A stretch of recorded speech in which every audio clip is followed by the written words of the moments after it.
নমস্কাৰ বন্ধু বান্ধৱীসকল, আপোনালোকক মোৰ এই ইউটিউব চেনেলটোলৈ স্বাগতম জনাইছোঁ। বন্ধু বান্ধৱীসকল, আজি এটা খুবেই গুৰুত্বপূৰ্ণ খবৰ আপোনালোকৰ মাজলৈ আগবঢ়াবলৈ চেষ্টা কৰিছোঁ। খুবেই এটা গুৰুত্বপূৰ্ণ ভিডিঅ' হ'ব, ভিডিঅ'টো চাই থাকক। বৰছিং বেলৈ আৰক্ষী সঞ্চালক প্ৰধান আৰু কাৰ্বি পৰিষদৰ 1 লাখ টকাকৈ পুৰস্কাৰ। হোমগাৰ্ড বৰছিঙে উজ্বলালে আৰক্ষীৰ নাম। আৰক্ষী সঞ্চালক প্ৰধান ডিজিপি ভাস্কৰজ্যোতি মহন্তই পুৰস্কৃত কৰিলে কাৰ্বি আংলঙৰ গৃহৰক্ষী জোৱান বৰছিং বে।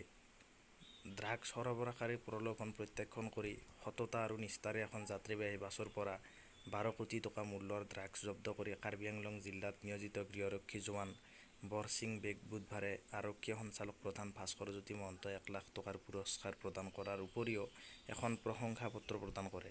আৰক্ষী সঞ্চালক প্ৰধান ভাস্কৰজ্যোতি মহন্তই গৃহৰক্ষী জোৱান বেৰ সততা আৰু কৰ্তব্যনিষ্ঠৰ ভূয়সী প্ৰশংসা কৰাৰ উপৰি জোৱানজনৰ এনে কাৰ্য সমগ্ৰ বিভাগটোকে গৌৰৱান্বিত কৰে বুলি মন্তব্য কৰে। সঞ্চালক প্ৰধানগৰাকীয়ে ভৱিষ্যতেও এনেধৰণৰ সততা আৰু দৃঢ়তাৰে তেওঁ কৰ্তব্যত আত্মনিয়োগ কৰি যাব বুলি আশা প্ৰকাশ কৰে।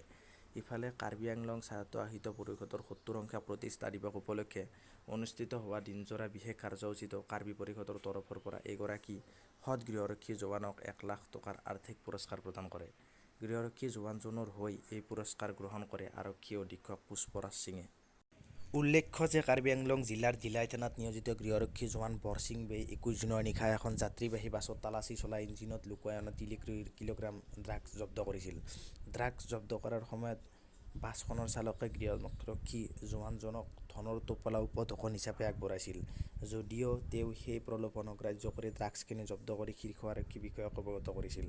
লগে লগে শীৰ্ষ আৰক্ষী বিষয়া উপস্থিত হৈ ড্ৰাগছখিনি জব্দ কৰাৰ লগতে আটক কৰে বাছখনৰ চালকসহ 2 গৰাকী মহিলাক।